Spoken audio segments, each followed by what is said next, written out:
अस्सलाम वालेकुम जी। वालेकुम सलाम। की हाल चाल है बाबा जी? शुक्र अल्हम्दुलिल्लाह। तुसीं सुनाओ? ठीक ठाक हो? ठीक है दादा जी। अच्छा सानू ये दसो तुहाडा नाम की आ?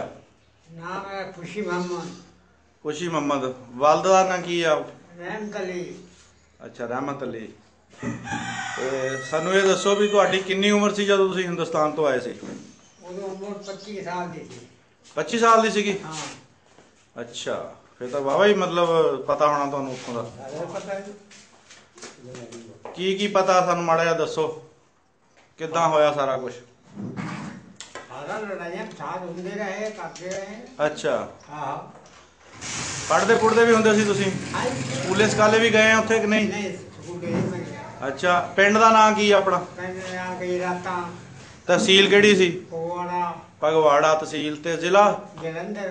जलंधर। आले दुआले दे पिंड किहड़े किहड़े सीगे?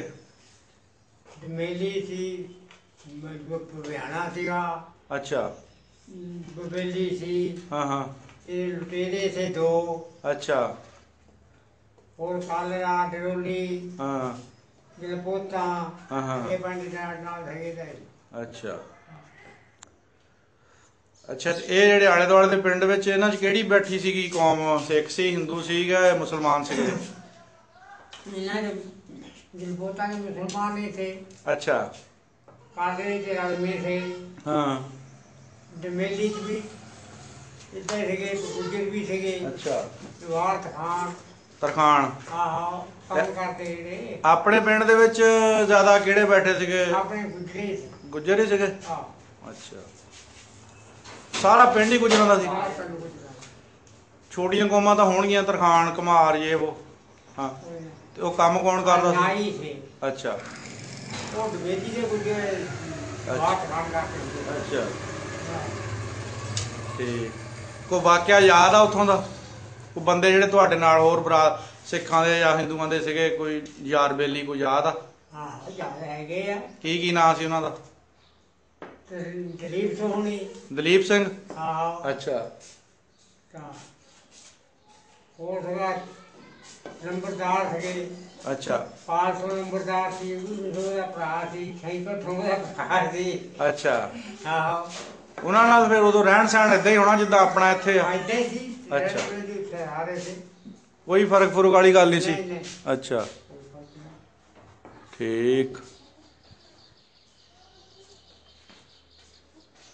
ਤੇ ਫਿਰ ਜਦੋਂ ਅਜਾੜੇ ਵਗੈਰਾ ਪਏ ਉੱਥੋਂ हाँ ਯਕਦਮ ਹੀ ਪਤਾ ਲੱਗ ਗਿਆ ਸੀ ਕਿ ਪਹਿਲੇ ਪਤਾ ਲੱਗ ਗਿਆ ਸੀ ਕਿ ਹੁਣ ਜਾਣਾ ਇੱਥੋਂ ਉੱਠ ਕੇ?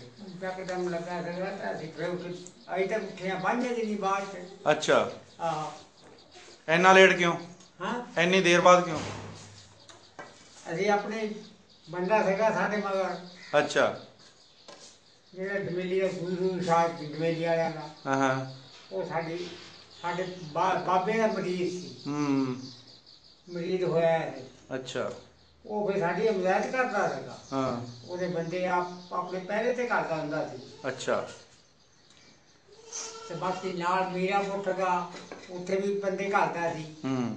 ਸਾਡੇ ਪਿੰਡ ਤੇ ਬੰਦੇ ਹੁੰਦੇ ਸੀ। ਅਸੀਂ ਫਿਰ ਉੱਠਿਆ 5 ਦਿਨ ਦੀ ਤੇ ਚਾਰ ਫਿਰ ਸਭ ਉੱਠ ਕੇ ਚਲੇ ਗਿਆ। ਅੱਛਾ ਖਨੌੜੇ 'ਚ ਹੋਇਆ ਸੀ। ਅੱਛਾ ਆਨਲਾਈਨ ਹੀ ਕੀਤਾ ਹਾਂ ਜਾਂ ਸ਼ਾਮ ਨੂੰ, ਹਾਂ ਤੇ ਦੂਏ ਦਿਨ ਸ਼ਾਮ ਨੂੰ ਜਾ ਕੇ ਫਤਿਹ ਕੀਤਾ ਸੀ ਨਹੀਂ ਹੋਇਆ ਸੀ। ਹਾਂ ਉਸ ਵੇਲੇ ਵੀ ਇਹਨਾਂ ਕੋਲ ਅਸਲਾ ਮੁੱਕ ਗਿਆ, ਅੱਛਾ ਸਿੱਖਾਂ ਕੋਲ ਅਸਲਾ ਮੁੱਕ ਗਿਆ ਹੈਗਾ, ਤੇ ਮੁਸਲਮਾਨਾਂ ਕੋਲ ਸੀਗਾ ਹਾਲੇ। ਹਾਂ ਹਾਂ ਜਿਸ ਵੇਲੇ ਆਦਮਪੁਰੋਂ ਜਹਾਜ਼ ਆਇਆ, ਉਹਨਾਂ ਆ ਕੇ ਇਹਨਾਂ ਨੂੰ ਢੰਡੀ ਦਿੱਤੀ ਵੀ ਪਿੱਛੇ ਹਟੋ, ਥੋੜਾ ਅਸਲਾ ਸਿੱਟੀਏ, ਹਾਂ ਤੇ ਜਿਹੜਾ ਦਿੱਤਾ ਸਿੱਟ ਦੂਏ ਪਾਸੇ ਦਿੱਤਾ। ਅੱਛਾ ਫਿਰ ਸਿੱਖਾਂ ਵਾਲਾ ਫਿਰ ਉਹ ਕਾਮਯਾਬ ਹੋਗਾ। ਇਹਨਾਂ को रात में मौका तो फिर आज 5 बजे आई हो गई। ਅੱਛਾ फसलों बाढ़ पड़ बचे जेड़े बचे ਹਾਂ नस पड़ के ਤੁਹਾਡੇ ਪਿੰਡ ਕਤਲੋਗਾਰਤ ਹੋਈ ਜੀ? साढ़े नहीं हुई। ਅੱਛਾ साढ़े होंगी थी कि साढ़े आउंदे ते छक लेंदे थे उदा ही। ਅੱਛਾ ਜ਼ਿਆਦਾ ਸੀਗੇ ਤੁਸੀਂ? हैं ਠੀਕ हाथे डरते थे फिर। ਅੱਛਾ ਅੱਛਾ हाँ ते इन्हां कोल भी नाल गुरु दे भी हथ सरगाओ ना देदा, ਹਾਂ जेड़े वो जथेदार हुंदे थे मोदी, ਹਾਂ ਉਹਨਾਂ ਨੂੰ ਵੀ ਅਗਲੇ ਰੋਕਿਆ ਹੁੰਦਾ। ਅੱਛਾ ਫਿਰ ਉੱਥੋਂ ਇਹ ਲਿਆਏ 2-3 ਜਨਾਨੀਆਂ, 2 ਬੱਚੀਆਂ ਸੀਆਂ।